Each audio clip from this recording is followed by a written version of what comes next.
આ તરફ ડાકોર અને ઓલપાડમાં તસ્કરોએ આતંક મચાવ્યો. ડાકોરમાં તસ્કરોએ કઈ હદે આતંક મચાવ્યો છે તે જુઓ. ડાકોરની સોસાયટીમાં રાત્રે તસ્કરો ત્રાટક્યા હતા.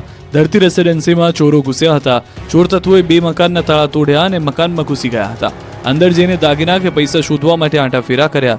મહેનત કરી, મકાનની ઘર વખરી વેરવિખેર કરી, પરંતુ તસ્કરોને હાથમાં કંઈ ન લાગ્યું.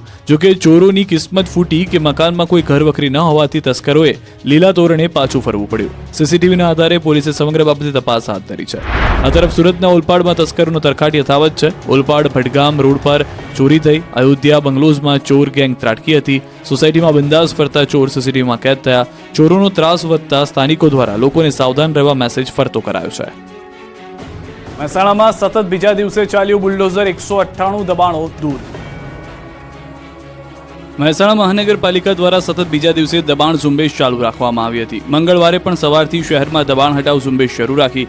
રાધનપુર ચોકડીથી પાંચોટ બાયપાસ સુધીના માર્ગ પર આવેલા દુકાનોના શેડ, કેબિન, ઓટલા અને કમ્પાઉન્ડ વોલ સહિત 198 દબાણો દૂર કરવાની કામગીરી હાથ ધરવામાં આવી હતી. પટેલ જ્વેલર્સના દબાણ કરી ખડકાયેલા પગથિયાની નીચેની 2 હાર તોડવામાં આવી હતી. દુકાન, કોમ્પ્લેક્સ અને શોરૂમ આગળના દબાણો દૂર કરાયા. ટ્રાફિકને અડચણરૂપ દબાણો દૂર કરવાની કામગીરી કરી. દુકાન, કોમ્પ્લેક્સ કે શોરૂમ આગળ કરેલ વધારાના દબાણ દૂર કરાયા.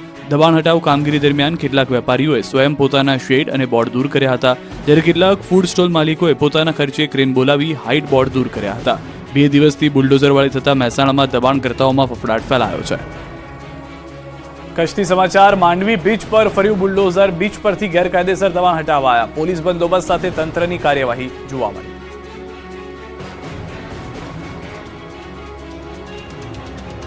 ગુજરાત યુનિવર્સિટીમાં અધ્યાપકોના જોવા મળ્યા આક્રોશ સાથે દેખાવ. હાથમાં બેનરો સાથે ગુજરાત યુનિવર્સિટીમાં અધ્યાપકોએ વિરોધ કર્યો. અમદાવાદની ગુજરાત યુનિવર્સિટીમાં 10 વર્ષ બાદ NACCની ટીમ ઇન્સ્પેક્શન માટે આવી ત્યારે જ અલગ અલગ માંગોને લઈને પ્રોફેસરોએ વિરોધ પ્રદર્શન કર્યું. અલગ અલગ માંગના બેનરો સાથે અધ્યાપકોએ હલ્લાબોલ કર્યું. પોતાની માંગ સંતોષાય તે માટે 20 વર્ષથી વધુ સમયથી નોકરી કરતા પ્રોફેસરો એકત્રિત થયા હતા. જૂના અધ્યાપકોએ અલગ અલગ માંગને લઈને દેખાવ કર્યા હતા. UGC પ્રમાણે પગાર ન મળતા હોવાનો આરોપ સાથે વિરોધ કરતા ગુજરાતનું યુનિવર્સિટીનું તંત્ર દોડતું થઈ ગયું હતું. મોટી સંખ્યામાં પ્રોફેસરોએ દેખાવો કરતા વાતાવરણ ગરમાયું હતું. નેકના ઇન્સ્પેક્શન સમયે અલગ અલગ 8 માંગોને લઈને ગુજરાત યુનિવર્સિટી લાઇબ્રેરી બહાર કર્યા દેખાવો. 20 વર્ષથી વધુ જૂના ખંડ અધ્યાપકો સાથે અન્યાય થતો હોવાનો આક્ષેપ કર્યો છે. પ્રોફેસરોનો આક્ષેપ છે કે 2017માં વિધાનસભામાં જાહેરાત બાદ પણ ખંડ પ્રોફેસરને કાયમી ન કરાયા. ભાવનગરમાં ગઢેજી શુદ્ધિકરણમાં આસપાસની ઝૂંપડપટ્ટીના લોકોને હટાવવામાં આવતા તેનો વિરોધ કરાયો. ઝૂંપડપટ્ટી હિત રક્ષા સમિતિએ મનપા કચેરીના પરિસરમાં ધરણા કાર્યક્રમ યોજ્યો. ઘર સામે મનપા તંત્ર વૈકલ્પિક વ્યવસ્થા કરી આપે તેવી સમિતિની માંગ છે. જોકે તંત્રએ માંગ ન સ્વીકારતા રહેવાસીઓએ ધરણા પ્રદર્શન કર્યું. નિલમબાગ પોલીસે ધરણા પર બેસેલા લોકોની અટકાયત કરી હતી. મુન્દ્રામાં એસીના કમ્પ્રેસરમાં બ્લાસ્ટથી પિતા પુત્રી ઊંઘમાં જ બળીને ભડતું. કચ્છના મુન્દ્રામાં એક રહેણાંક મકાનમાં એસીના કમ્પ્રેસરમાં બ્લાસ્ટ બાદ વિકરાળ આગ લાગતા પિતા પુત્રી ઊંઘમાં જ બળીને ભડતું થઈ ગયા, જ્યારે માતા ગંભીર રીતે દાઝી ગયા. આ દુર્ઘટનામાં 41 વર્ષીય રવિકુમાર રામેશ્વર રાય અને તેમની 2 વર્ષીય પુત્રી જાનવી બળીને ભડતું થઈ ગયા, જ્યારે માતા કવિતાબેન 70% બળી જતા તેમને સારવાર અર્થે મુન્દ્રાની હોસ્પિટલમાં ખસેડવામાં આવ્યા. મળતી માહિતી મુજબ મુન્દ્રાના બારોઈ રોડ ખાતે આવેલા સૂર્યનગરમાં એક મકાનની અંદર ભયંકર આગ લાગી હતી. રહેણાંક મકાનમાં લાગેલા એસીના કમ્પ્રેસરમાં કોઈ કારણસર બ્લાસ્ટ થતા આગ ભભૂકી હતી. આગ લાગવાથી ઘરની અંદર ઊંઘી રહેલા એક જ પરિવારના 3 સભ્યો ગંભીર રીતે દાઝી ગયા હતા. પરોઢે 5 વાગ્યાના અરસામાં આગ લાગી હતી. રહેણાંક વિસ્તારમાં આગ લાગતા આસપાસના લોકો એકત્ર થઈ ગયા હતા અને તંત્રને જાણ કરી હતી. બનાવની જાણ થતાં પોલીસ ઘટના સ્થળે દોડી આવી હતી અને તુરંત ખાનગી કંપનીના ફાયર ફાઇટરને બોલાવી આગ ઉપર પાણીનો મારો ચલાવી આગને કાબૂમાં લેવાઈ હતી. આગ પર કાબૂ મેળવ્યા બાદ મકાન અંદર તપાસ કરતા પરિવારના 3 સભ્યો દાઝેલી હાલતમાં મળી આવ્યા હતા. આગના કારણે આખું ઘર બળીને ખાખ થઈ ગયું હતું. ભોગ બનનાર પરિવાર આંધ્રપ્રદેશનો છે. આ તરફ હાલોલમાં લાકડા અને પ્લાસ્ટિકના સ્ક્રેપના ગોડાઉનમાં ભીષણ આગ લાગી. હાલોલ નજીક બાસ્કા ગામમાં એક સ્ક્રેપ ગોડાઉનમાં ભીષણ આગ ફાટી નીકળી હતી. લાકડા, પ્લાસ્ટિક અને સ્પંજના મોટા જથ્થામાં લાગેલી આ આગ વિકરાળ સ્વરૂપ ધારણ કરતા તંત્ર દોડતું થઈ ગયું. આગની ગંભીરતાને જોતા 15 થી વધુ ફાયર ફાઇટરની ટીમને તાત્કાલિક ઘટના સ્થળે મોકલવામાં આવી હતી. સ્થિતિની ગંભીરતાને ધ્યાનમાં લેતા હાલોલના પ્રાંત અધિકારી ઘટના સ્થળે પહોંચ્યા હતા અને પરિસ્થિતિનું નિરીક્ષણ કર્યું હતું. ગોડાઉનની બાજુમાં આવેલી ખાનગી કંપનીને આગની ઝપેટમાંથી બચાવવા મેજર કોલ જાહેર કરવામાં આવ્યો હતો. આજુબાજુના રહેણાંક વિસ્તારોને ખાલી કરાવાયો. ભારે પવનને કારણે આગ પર કાબુ મેળવવામાં ફાયર ટીમોને ભારે મુશ્કેલીનો સામનો કરવો પડ્યો હતો. સતત 16 કલાક સુધી પાણીનો મારો ચલાવવા છતાં આગે વિકરાળ સ્વરૂપ ધારણ કર્યું હતું. સવાર સુધીમાં આખું ગોડાઉન આગમાં સ્વાહા થઈ ગયું હતું અને તમામ સ્ક્રેપ રાખમાં ફેરવાઈ ગયો હતો. આગ કાબૂમાં આવ્યા બાદ પણ હાલોલ ફાયર ટીમે સલામતી માટે પાણીનો છંટકાવ ચાલુ રાખ્યો હતો. વડોદરા અને છોટાઉદેપુર ફાયર ટીમ ઉપરાંત ખાનગી કંપનીના ફાયર ફાઇટરની પણ મદદ લેવાઈ હતી. સૂકા લાકડાની લઈ આગે વિકરાળ સ્વરૂપ ધારણ કરતા અંદાજિત 8 કલાક ઉપરાંતની ભારે જહેમત બાદ આગ ઉપર સતત પાણીનો મારો ચલાવી કાબુ મેળવવામાં આવ્યો. જેસીબી દ્વારા બળી ગયેલા સ્ક્રેપને એક તરફ ખસેડવાની કામગીરી શરૂ કરવામાં આવી. આગથી લાખો રૂપિયાનો સામાન બળી ગયો. ગેસ સિલિન્ડરમાં બ્લાસ્ટ થતા જૂનાગઢમાં દુકાન સળગી. જૂનાગઢ શહેરનો કડિયાવાડ વિસ્તાર અડધી રાત્રે ભડકે પડ્યો, કેમ કે જૂનાગઢ શહેરના કડિયાવાડ વિસ્તારમાં આવેલી બંધ દુકાનમાં મધરાત્રે ગેસ સિલિન્ડર બ્લાસ્ટ થયો, જેથી આખો વિસ્તાર ધ્રુજી ગયો. લોકોના ટોળા બહાર આવી ગયા. સમગ્ર વિસ્તારમાં દહેશત ફેલાઈ ગઈ. વિશાલ ટાવર નજીક આવેલી દુકાનમાં થયેલા ભીષણ બ્લાસ્ટના કારણે આસપાસના રહીશો ઘરની બહાર દોડી આવ્યા હતા. ગેસ સિલિન્ડર બ્લાસ્ટના કારણે થયેલી આગે વિકરાળ સ્વરૂપ ધારણ કર્યું હતું, જેને કારણે આસપાસના વિસ્તારમાં ધુમાડાના ગોટે ગોટા જોવા મળ્યા હતા. સ્થાનિકો દ્વારા તાત્કાલિક ફાયર વિભાગને જાણ કરવામાં આવી હતી. સાંકડી શેરીમાં આવેલી દુકાન હોવાથી ફાયર બ્રિગેડની ટીમને આગ પર કાબુ મેળવવામાં ભારે જહેમત ઉઠાવવી પડી હતી. ફાયર વિભાગની ટીમે કલાકોની મહેનત બાદ આગને કાબૂમાં લીધી. જોકે દુકાનમાં રહેલી તમામ વસ્તુઓ બળીને ખાખ થઈ ગઈ હતી. સદનસીબે આ ઘટનામાં કોઈ જાનહાની થઈ ન હતી. સુરતમાં ગુંડાઓને ઘાતકી રીતે જન્મદિવસની ઉજવણી કરવી ભારે પડી ગઈ. કોઈ ફિલ્મના હીરોની જેમ એન્ટ્રી. ડીજેના તાલે ભાઈ કા બર્થડે સોંગ પર ઝૂમતા નબીરા. દારૂના લગાવતા જામ, સિગરેટના મારતા કસ અને હાથમાં મોટા છરાથી એક વ્યક્તિની પીઠ પાછળ હુમલો કરી હત્યા કરવાનું નાટક અને ઘાતકી રીતે કેક કટિંગ. કોઈ ફિલ્મ શૂટિંગને પણ ટક્કર મારે એવા દ્રશ્યો છે સુરતના. અહીંના ભેસ્તાન વિસ્તારમાં ટપોરીઓએ સસ્તી પ્રસિદ્ધિ માટે કાયદો હાથમાં લીધો. રીલ્સ બનાવી રોલા પાડવા માટે લુખ્ખાઓએ જાહેરમાં કેક કાપી જન્મદિવસની ઉજવણી કરી. સોશિયલ મીડિયામાં ફેમસ થવા માટે યુવકોએ તમામ હદો પાર કરી. જાણે કોઈ હીરોની એન્ટ્રી થતી હોય તેમ જેનો જન્મદિવસ છે તે લુખ્ખો આવે છે, બાકીના મિત્રો ભાઈ કા બર્થડે સોંગ પર નાચી રહ્યા છે. કોઈ દારૂ ઢીંચી રહ્યું છે, પછી પોતાની જાતને ફિલ્મનો વિલન સમજતો શખ્સ આવે છે અને એક વ્યક્તિની હત્યા કરવાનું નાટક કરે છે, પછી મોટા છરાથી કેક કાપે છે. આ વિડીયો વાયરલ થતાં જ પોલીસ સક્રિય થઈ અને 5 ટપોરીઓની ધરપકડ કરી. પોલીસે કાયદાનું ભાન કરાવ્યું. બરાબરનો સબક શીખવતા બીજી વાર આ રીતે વિડીયો ન બનાવવા માફી માંગી. हमने वीडियो बनाया था, ये बहुत पुराना वीडियो था, हमसे गलती हो गई, आगे से ऐसी गलती नहीं होगी. आप लोग से भी रिक्वेस्ट है, ऐसी गलती आप भी मत करना, इससे समाज पर गलत असर पड़ता है, तो आप भी ध्यान रखना और हम भी आगे से ऐसी गलती कभी नहीं करेंगे. સુરતમાં જાહેરમાં સ્ટન્ટ કરનારને પોલીસે પકડ્યા. આ એ જ શખ્સો છે જેમણે સુરતના પીપલોદ વિસ્તારમાં સ્ટન્ટ કરીને દહેશત ફેલાવી હતી. પીપલોદ વિસ્તારમાં સામાજિક સંસ્થા દ્વારા ટ્રાફિક અવેરનેસ અને સે નો ટુ ડ્રગ્સ કાર્યક્રમમાં ભાગ લીધા બાદ નબીરાઓએ જીવલેણ સ્ટન્ટ કર્યા. કોઈ સુરક્ષા વગર રોડ પર એક વ્હીલ પર બાઇક ચલાવી સીન સપાટા માર્યા. 2 બાઇકર્સ દ્વારા રોડ બ્લોક કરી જોખમી સ્ટન્ટ કરવામાં આવ્યા. સ્ટન્ટ કરનાર બાઇક સવાર એક બાદ એક જુદા જુદા સ્ટન્ટ કરી રહ્યા હતા, પરંતુ સૌથી જોખમી સ્ટન્ટ ત્યારે થયો જ્યારે સ્ટન્ટ કરનાર બાઇક ચાલકે એક નાના બાળકને જે હેલ્મેટ વગર હતો તેને પોતાની પાછળ બેસાડ્યો અને સ્ટન્ટ કરી રહ્યો હતો. બાઇક ચાલકની પાછળ બેસનાર બાળક માટે પણ કોઈ પણ પ્રકારની સુરક્ષા વ્યવસ્થા કરવામાં આવી ન હતી અને તેને હેલ્મેટ પણ પહેરાવવામાં આવ્યું ન હતું. આશરે 30 મિનિટ સુધી બાઇક સવારો દ્વારા જુદા જુદા સ્ટન્ટો ચાલ્યા હતા, જેને જોવા માટે લોકોના ટોળા એકત્રિત થઈ ગયા હતા, જેનો વિડીયો સોશિયલ મીડિયા પર વાયરલ થયો હતો.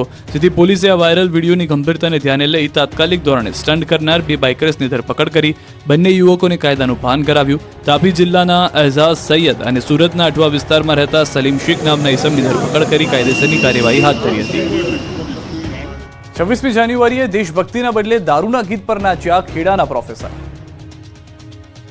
26મી જાન્યુઆરીએ દેશભક્તિના સાંસ્કૃતિક કાર્યક્રમની બદલે મહેમદાબાદના પ્રોફેસરે દારૂના ડાન્સ પર ઠુમકા માર્યા. મહેમદાબાદમાં આવેલી ડિગ્રી કોલેજ ઓફ ફિઝિકલ એજ્યુકેશનના એક પ્રોફેસર એનિમલ મૂવીના જમાલકુડુ ગીત પર ડાન્સ કર્યો. 26 જાન્યુઆરીની ઉજવણી બાદ પ્રોફેસર દ્વારા એક ગ્લાસમાંથી મૂકવામાં આવ્યો અને બહુચર્ચિત ફિલ્મ એનિમલના જમાલકુડુ ગીત પર ડાન્સ કરાયો. જોકે સોશિયલ મીડિયામાં વિડીયો વાયરલ થતા મહિલા પ્રોફેસરે સમગ્ર મામલે સ્પષ્ટતા કરી. પ્રોફેસરે જણાવ્યું કે ઉજવણી પૂર્ણ થઈ ગયા બાદ ફક્ત આનંદ માટે ડાન્સ કર્યો હતો. ભવિષ્યમાં કોઈ પણ પ્રકાર આવી ભૂલ નહીં થાય, પ્રોફેસરે માફી માંગી. કારણ કે અમે ફક્ત આનંદ માટે જ કરેલો છે, એટલે આની માટે કદાચ હર્ટ થયું હોય અથવા કોઈને ખરાબ લાગ્યું અથવા રાષ્ટ્રીય પર્વ છે તો હું દિલથી માફી અને ભવિષ્યમાં આવી કોઈ પણ પ્રકારનો પ્રોગ્રામ ન થાય એનું ખાસ હું ધ્યાન રાખીશ. રાજકોટમાં ફૂલ તોડતા ફૂલ જેવા માસૂમને શિક્ષકે માર્યો માર, તો SNK સ્કૂલમાં વિદ્યાર્થીનીની છેડતી. રાજકોટની આંગણવાડીમાં વિદ્યાર્થીનીને માર મારવામાં આવતા વાલીઓએ હોબાળો મચાવ્યો. રાજકોટની આંગણવાડીમાં ભણતા માસૂમે ફૂલ તોડતા શિક્ષક ગુસ્સે થઈ ગયા અને ફૂલ જેવા માસૂમને પકડીને લાફાવાળી કરી. સ્કૂલના જ આચાર્યએ વિદ્યાર્થીને માર માર્યાનો આક્ષેપ વાલીઓએ કર્યો છે. છાત્રને માર મારવામાં આવતા બાળકને તાવ આવી ગયો, જે બાદ વાલી દ્વારા સ્કૂલમાં આવી ફરિયાદ કરાતા સમગ્ર ભાંડો ફૂટ્યો. શાળા નંબર 92માં બાળકને માર મારવાની ઘટના મુદ્દે શાળાના આચાર્ય ધર્મિષ્ઠા ઝેગડિયાને આક્ષેપો પાયા વિહોણા હોવાની વાત કરી બાળકને માર મારવાની વાતને ખોટી ગણાવી તો આ મુદ્દે તપાસનો પણ ધમધમાટ શરૂ થયો. ડીઈઓએ પણ ઘટનાને નકારી છે, પરંતુ સીસીટીવી લગાવતા સમયે બોલાચાલી થયાનું કહ્યું હતું. આ મુદ્દે યોગ્ય તપાસની ખાતરી આપવામાં પણ આવી છે. બીજી તરફ રાજકોટના યુનિવર્સિટી રોડ પર આવેલી SNK સ્કૂલની ધોરણ 6 માં અભ્યાસ કરતી વિદ્યાર્થીનીની આ સંસ્થાના ધોરણ 11-12માં ભણતા વિદ્યાર્થીઓ દ્વારા છેડતી કરવામાં આવી. તેનો વિડીયો સોશિયલ મીડિયા પર વાયરલ થતા આ ઘટના શિક્ષણ જગતમાં ઘેરા પ્રત્યાઘાતો છોડી રહી છે. જિલ્લા શિક્ષણ અધિકારી કિરીટસિંહ પરમારે કહ્યું કે આ ઘટનામાં એજ્યુકેશન ઇન્સ્પેક્ટરની કમિટી રચી સ્કૂલ સામે કડક પગલાં લેવામાં આવશે. શાળા સંચાલક અને પ્રિન્સિપલને નોટિસ અપાશે. વિદ્યાર્થીઓ અને વાલીઓના પણ નિવેદન લેવાશે. આ આખી ઘટના છેલ્લા 2 મહિનાથી ચાલી રહી છે, પરંતુ સ્કૂલ કોઈ એક્શન નથી લીધા હોવાનો દાવો વિદ્યાર્થીનીએ કર્યો છે. સ્થાનિક સ્વરાજની ચૂંટણી પહેલા કપડવંજ કોંગ્રેસમાં પડ્યું ગાબડું. 200 કોંગ્રેસી કાર્યકર્તાઓના કેસરિયા. સ્થાનિક સ્વરાજની ચૂંટણી આવતા જ પક્ષ પલટાની મોસમ શરૂ થઈ ગઈ છે. ખેડા જિલ્લામાં સ્થાનિક સ્વરાજની ચૂંટણી પહેલા કોંગ્રેસ રાજકીય ગાબડું પડી ચૂક્યું છે. કપડવંજ વિધાનસભા બેઠકમાં કોંગ્રેસમાં ભંગાણ પડ્યું. સ્થાનિક ધારાસભ્ય રાજેન્દ્રસિંહ ઝાલાની અધ્યક્ષતામાં નડિયાદના બીજેપી કાર્યાલયમાં 200 જેટલા કોંગ્રેસના કાર્યકર્તાઓ ભાજપમાં જોડાયા. મહત્વનું છે કે 2 દિવસ પહેલા કપડવંજમાં કોંગ્રેસે પાડ્યો રાજકીય ભૂકંપ, જેમાં 5 જેટલા ભાજપના કાર્યકરોને કોંગ્રેસે પોતાના પક્ષમાં સામેલ કર્યા હતા. ત્યારે હવે ભાજપે તેના જવાબમાં ખેલ પાડાવતા કપડવંજ વિધાનસભાના કટલાલ તાલુકાના ચાલુ સરપંચ, પૂર્વ સરપંચ, તાલુકા પંચાયતના સદસ્ય, દૂધ મંડળીના ચેરમેનો અને નાના મોટા કોંગ્રેસના હોદ્દેદારો જોડાતા કોંગ્રેસને ભારે નુકસાન થયું. કોંગ્રેસના 200 જેટલા કાર્યકર્તાઓને ભગવા રંગે રંગ્યા છે. નડિયાદ કમલમ ખાતે 50થી વધુ ગાડી દ્વારા ભવ્ય શક્તિ પ્રદર્શન કરાયું. સાથે ભાજપનો કેસ ધારણ કર્યો. જિલ્લા ભાજપ અધ્યક્ષ અજય બ્રહ્મટના હસ્તે કાર્યકર્તાઓએ કેસ ધારણ કર્યો. ભાજપના પૂર્વ ધારાસભ્ય કનુ ડાભી, મહામંત્રીઓ સહિત હોદ્દેદારો ઉપસ્થિત રહ્યા. ગુજરાત સ્થાનિક સ્વરાજ ચૂંટણીમાં એનસીપી અજીત પવાર જૂથ પણ જંપ લાવશે. ગુજરાતમાં ભાજપ સામે લડશે. ગુજરાતમાં સ્થાનિક સ્વરાજની ચૂંટણીની તારીખ જાહેર થઈ ગઈ છે, તેમજ તમામ રાજકીય પાર્ટીઓ તેની તૈયારીમાં પણ લાગી ગઈ છે. એવામાં આ વખતે સ્થાનિક સ્વરાજ્યની ચૂંટણીમાં ભાજપ અને કોંગ્રેસની મુશ્કેલીમાં વધારો થઈ શકે છે, કેમ કે મહારાષ્ટ્ર અને કેન્દ્રમાં ભાજપ સાથે સરકારમાં સામેલ થયેલી અજીત પવારની એનસીપી ગુજરાતમાં એકલા હાથે સ્થાનિક સ્વરાજની ચૂંટણી લડશે. મહારાષ્ટ્રની એનસીપી પાર્ટી અજીત પવાર જૂથ પણ ગુજરાતની આ સ્થાનિક સ્વરાજ્યની ચૂંટણીમાં જંપ લાવવા જઈ રહી છે. સ્થાનિક સ્વરાજ્યની ચૂંટણી મુદ્દે એનસીપીના અજીત પવાર જૂથે નિકુલસિંહ તોમરને ગુજરાતના પાર્ટી અધ્યક્ષ તરીકે મેદાનમાં ઉતાર્યા છે. આ ચૂંટણી મુદ્દે તેમણે જણાવ્યું કે એકલા હાથે બધી બેઠક પર ચૂંટણી લડીશું. વિજય યાદવ ઘાટલોડિયા બેઠક માટે ઉમેદવાર રહેશે. આ માટે 11 સભ્યોની કમિટી પણ બનાવી છે. તેમણે દાવો કર્યો કે કોંગ્રેસના મત કાપવાનો અમારો કોઈ ઈરાદો નથી. જયેશ રાદડિયાએ પાટીદારની ટપોરી ગેંગને હાકલ કરતા શરૂ થયું પોસ્ટર વોર. જયેશ રાદડિયા અને નરેશ પટેલનો વિવાદ જોરદાર વકર્યો છે. સોશિયલ મીડિયા પર ધાણીફૂટ નિવેદનોથી ખળભળાટ મચી ગયો. રાજકોટના પાટીદાર અગ્રણી પુરુષોત્તમ પીપરિયાએ જયેશ રાદડિયાના નિવેદનને અપરિપક્વ ઠેરવ્યું. એટલું જ નહીં, પ્રશ્ન હોય તો નામજોગ વાત કરવા પડકાર ફેંક્યો. ઉપરાંત પીપરિયાએ સોશિયલ મીડિયા પર લખ્યું કે સત્તાનો મદ રાજા રાવણનો પણ નથી રહ્યો, તો ધ્યાનથી લઈ હલકા પડકારા કરવા જોઈએ. વધુ એક પોસ્ટમાં લખ્યું કે સ્ટેજ મળે ત્યાં થતા શૂરોએ એકાદ હાકલો પડકારો અમરેલીની દીકરી માટે કરવો જોઈતો હતો. પીપરિયાએ તો ત્યાં સુધી લખ્યું કે રાજકીય તાકાત ધરાવતા હોય તો શું સમાજે તમારાથી ફાટી મરવું. એક ધારદાર પોસ્ટમાં પીપરિયાએ કહ્યું કે જ્યારે પક્ષ સામે સમાજની તરફેણમાં બોલવાનું થાય ત્યારે પાટીદાર નેતાઓ ફાટીદાર થઈ જાય છે. જયેશ રાદડિયાએ નામ લીધા વિના જ ખોડલધામના નરેશ પટેલને ફેંકેલા પડકારથી પાટીદારોમાં બે ભાગલા પડી ગયા છે. સોશિયલ મીડિયા પર હવે નરેશ પટેલ જૂથ સક્રિય થયું હોય એવું લાગી રહ્યું છે. અમદાવાદના નરોડાની ગૌશાળામાં ગાયોની દુર્દશા જોઈ તમારી આંખોમાં પણ આંસુ આવી જશે. ખીચોખીચ ભરેલી ગૌશાળા, ગણી ગણાય એટલી ગાયો, એકબીજાના પગ મૂકી ચાલતી ગાયો. ગૌશાળાની દુર્દશાની વિચલિત કરતી મુકતા આ દ્રશ્યો છે અમદાવાદના નરોડાના.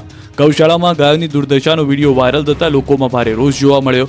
વાયરલ વિડીયોમાં પાંજરાપોળની ગૌશાળાના દ્રશ્યો મનને વિચલિત કરી દે તેવા છે. નાની અમથી જગ્યામાં ખીચોખીચ ગૌવંશને રાખતા અનેક ગાયો ઘાયલ થઈ. પ્રાઇવેટ ગૌશાળાના નામે લૂંટ ચલાવતા હોવાનો આરોપ ગૌભક્તો લગાવી રહ્યા છે. માહિતી અનુસાર જામનગર નગરપાલિકા સહિત અલગ અલગ ગ્રામ પંચાયતની ગાયો અહીંયા લવાય છે. ગૌભક્તોનો આરોપ છે કે નાની જગ્યામાં અનેક ગાય હોવાના કારણે ગૌવંશની હાલત કથળી છે. નાની જગ્યામાં વધુ પડતી ગાય હોવાના કારણે કેટલીક ગાયને ઘાસ ખાવા પણ મળતું નથી, જ્યારે અન્ય ગાયોના પગ નીચે આવી જતા કેટલીક ગાયો ઘાયલ પણ થઈ જાય છે. અહીં ગાયોને ખવડાવવાની અને પાણી પીવડાવવાની પણ યોગ્ય વ્યવસ્થા નથી. જીસીબીથી જીવતી બીમાર ગાયને આ ટ્રસ્ટમાં ભરવામાં આવે છે. અહીં ગાયોને ઘાસ ખવડાવવાની રીત પણ ખૂબ જ શરમજનક છે. ટ્રસ્ટના નામે સંચાલકોને માત્ર ખિસ્સા ભરવામાં જ રસ છે. આ મામલે એએમસી અને પશુપાલન વિભાગ દ્વારા જલ્દી કડક પગલાં લેવાય તેવી ગૌભક્તોએ માંગ ઉચ્ચારી છે. વિરાટ પાંજરાપોળ ગૌસેવા ટ્રસ્ટના ગૌશાળા ચલાવી રહ્યા છે. ગૌશાળાના ટ્રસ્ટી વિરલ દેસાઈને વાયરલ વિડીયોને લઈને સવાલ કરતા તેમણે વિડીયોને ખોટી રીતે રજૂ કરાયો હોવાનો દાવો કર્યો. સાથે જ કેપેસિટી કરતાં વધુ પશુઓ હોવાનો સ્વીકાર કર્યો. ખેડૂતો માટે ફરી આવી ઘાત 2 થી 3 ફેબ્રુઆરી આકાશમાંથી વરસશે આફત. રાજ્યમાં છેલ્લા કેટલાક દિવસથી ઠંડી સામાન્ય થઈ ગઈ છે. કડકડતી ઠંડી અચાનક ગાયબ થઈ ગઈ છે. મોટાભાગના શહેરોમાં તાપમાનનો પારો 15 થી 17 ડિગ્રીએ પહોંચી ગયો છે. ઉત્તર ગુજરાત સહિતના વિસ્તારમાં હવામાન પલટાયું છે. સાબરકાંઠા અને અરવલ્લી વિસ્તારમાં વહેલી સવારથી વાતાવરણમાં પલટો જોવા મળ્યો. ચોમાસા જેવા વાદળો ઘેરાયા, જેથી ખેડૂતો ચિંતિત બન્યા છે. ઘઉં, બટાકા સહિતના પાકને નુકસાનીની ભીતિ છે. આ વાતાવરણના પલટાનું કારણ છે માવઠું. ગુજરાતમાં માવઠાનું કાઉન્ટડાઉન શરૂ થઈ ગયું છે. રાજ્યના જાન્યુઆરીના અંતમાં અને ફેબ્રુઆરીની શરૂઆતમાં કમોસમી વરસાદ ખાબકી શકે છે. હવામાન નિષ્ણાંત બાદ હવે હવામાન વિભાગે પણ ખેડૂતોને માવઠાને લઈને ચેતવ્યા છે. માવઠું બગાડશે ખેડૂતોની મજા. હવામાન વિભાગે આગાહી કરી છે કે ફેબ્રુઆરી મહિનાની શરૂઆતમાં જ માવઠું આવશે. 2 અને 3 ફેબ્રુઆરીએ કમોસમી વરસાદ પડી શકે. વેસ્ટર્ન ડિસ્ટર્બન્સને કારણે વાતાવરણમાં પલટો આવશે. સૌરાષ્ટ્રથી લઈ દક્ષિણ ગુજરાત અને કચ્છથી લઈને મધ્ય ગુજરાત, ઉત્તર ગુજરાતમાં આકાશમાંથી આફત વરસશે. 2 ફેબ્રુઆરીએ અમરેલી, ભાવનગર, નવસારી, વલસાડ, દમણ, દાદરાનગર હવેલીમાં માવઠાની આગાહી છે. જ્યારે 3 ફેબ્રુઆરીએ અમરેલી, ભાવનગર, અરવલ્લી, મહીસાગર, દાહોદમાં પડી શકે છે માવઠું. જેની વચ્ચે અંબાલાલે પરસેવો છૂટી જાય તેવી આગાહી કરી છે. અંબાલાલના મતે ગરમીમાં શેકાવા થઈ જાવ તૈયાર. આ વખતે ઉનાળો રહેશે આકરો. ફેબ્રુઆરીમાં ઉનાળાની મહદઅંશે શરૂઆત થશે. 19 ફેબ્રુઆરીથી ગરમીનો થશે અહેસાસ. માર્ચ સુધીમાં 38 ડિગ્રી સુધી તાપમાન પહોંચશે. 26 એપ્રિલ બાદ વધુ ગરમી પડશે. તાપમાનનો પારો 42 થી 43 ડિગ્રી પહોંચવાની શક્યતા. ઉત્તર ગુજરાતમાં મહત્તમ તાપમાન 45 ડિગ્રી રહેશે. ગુજરાતના ભાગોમાં તાપમાન 44 થી 46 ડિગ્રી રહેશે. રાજકોટમાં છવાયો ક્રિકેટ ફીવર. ટીમ ઇન્ડિયાની નજર રાજકોટમાં જીતની હેટ્રિક લગાવવા પર. ભારત અને ઇંગ્લેન્ડ વચ્ચે 5 મેચની શ્રેણીની ત્રીજી T20 સંગ્રામ રાજકોટના નિરંજન શાહ સ્ટેડિયમ ખાતે રમાઈ રહી છે. મેચને લઈને રાજકોટમાં ક્રિકેટ ફીવર છવાયો. મોટી સંખ્યામાં લોકો ક્રિકેટ મેચ જોવા ઉમટી પડ્યા. 5 મેચની સિરીઝમાં પ્રથમ બંને મેચ જીત્યા બાદ ટીમ ઇન્ડિયા ફોર્મમાં છે. મેચ અગાઉ બંને ટીમોએ નેટ પ્રેક્ટિસ કરી હતી. સતત 2 મેચ જીત્યા બાદ ભારતીય ટીમ વધુ એક મેચ જીતવા થનગની રહી છે. બીજી તરફ મેચને લઈને રાજકોટવાસીઓમાં પણ ભારે ઉત્સાહનો માહોલ જોવા મળ્યો હતો. આ તરફ ટીમ ઇન્ડિયાએ માણ્યો કાઠિયાવાડી ભોજનનો જાયકો. રાજકોટના ખંડેરી ગામ ખાતે આવેલા નિરંજન શાહ ક્રિકેટ સ્ટેડિયમ ખાતે રમાયેલી ત્રીજી T20 મેચ માટે જે હોટલમાં ટીમ ઇન્ડિયા રોકાઈ છે ત્યાં ટીમને એક સાથે એક ચડિયાતી ભોજનની વાનગીઓ પીરસાઈ હતી. હોટલ સયાજી ખાતે કાઠિયાવાડી પરંપરા મુજબ ડિનરમાં ગુજરાતી અને કાઠિયાવાડી ભોજન પણ પીરસવામાં આવ્યું. રાત્રિના ભોજનમાં ખાસ કરીને શિયાળાની ઋતુને ધ્યાનમાં રાખીને બાજરીનો રોટલો, લીલા ચણાનું શાક, લીલી ડુંગળી, હળદર સહિતના વ્યંજન પીરસાયા. જ્યારે લંચમાં સયાજી સ્પેશિયલ ગુજરાતી થાળી પીરસવામાં આવી. 18થી વધુ વાનગીઓ ટીમ ઇન્ડિયાના ખેલાડીઓને પીરસવામાં આવી. તો સાથે સાથે પંજાબી, કોન્ટિનેન્ટલ, થાઈ, Mexican, Chinese, south Indian, Maharashtrian food પીરસવામાં આવ્યું હતું. ગાંધીનગરમાં પીડીયુનો 12મો પદવીદાન સમારોહ યોજાયો. ગાંધીનગર સ્થિત પીડીયુનો 12મો પદવીદાન સમારોહ યોજાયો હતો. 12મા દીક્ષાંત સમારોહમાં 1890 વિદ્યાર્થીઓને પદવી એનાયત કરવામાં આવી. દીક્ષાંત સમારોહમાં પીડીયુના પ્રેસિડેન્ટ ડોક્ટર મુકેશ અંબાણી, કોટક બેંકના ફાઉન્ડર ઉદય કોટક ઉપસ્થિત રહ્યા. મુકેશ અંબાણીએ વિદ્યાર્થીઓને ડિગ્રી એનાયત કરી. સૌ વિદ્યાર્થીઓને અભિનંદન પાઠવ્યા. આ પહેલા મુકેશ અંબાણીએ સંબોધન કરી વિદ્યાર્થીઓનો ઉત્સાહ વધાર્યો હતો. મુકેશ અંબાણીએ વિદ્યાર્થીઓને અપીલ કરી કે એઆઈનો ઉપયોગ સારો, પણ બુદ્ધિનો પણ વિકાસ જરૂરી. ટેકનોલોજીનો ઉપયોગ પોતાની બુદ્ધિ સાથે કરો. તો પીએમ મોદીના વખાણ કરતા કહ્યું કે સંકલ્પને સફળતામાં પરિવર્તિત કરે છે પીએમ મોદીએ સારા વિચારોને ક્યારેય નકાર્યા નથી. પીડીયુનો વિકાસ સરકારના સહયોગ વગર શક્ય નથી. જૂનાગઢથી મહેશગીરીને લઈને મોટા સમાચાર. જૂના અખાડામાંથી મહેશગીરીની હકાલપટ્ટી કરવામાં આવી છે. પ્રયાગરાજથી જૂના અખાડાનો મોટો નિર્ણય. ભૂતનાથ મંદિરના મહંત મહેશગીરીની હકાલપટ્ટી. મહાદેવગીરી, કનૈયાગીરીની પણ હકાલપટ્ટી કરવામાં આવી છે. અમૃતગીરીની પણ કરાઈ છે હકાલપટ્ટી. મહેશગીરીનો ફોન હાલ સ્વિચ ઓફ આવી રહ્યો છે. હાલમાં જે જાણકારી મળી રહી છે તે પ્રમાણે લાંબા સમયથી જે વિવાદ ચાલી રહ્યો હતો, ભૂતનાથ મંદિરના મહંત મહેશગીરીની હકાલપટ્ટી કરી દેવામાં આવી છે. મહાદેવગીરી, કનૈયાગીરીની પણ હકાલપટ્ટી થઈ ચૂકી છે. અમૃતગીરીની પણ હકાલપટ્ટી કરી દેવામાં આવી છે. જ્યારે પ્રયત્ન કર્યો મહેશગીરીની પ્રતિક્રિયા લેવાનો, તો મહેશગીરીનો ફોન પણ હાલમાં સ્વિચ ઓફ આવી રહ્યો હોવાની જાણકારી મળી રહી છે.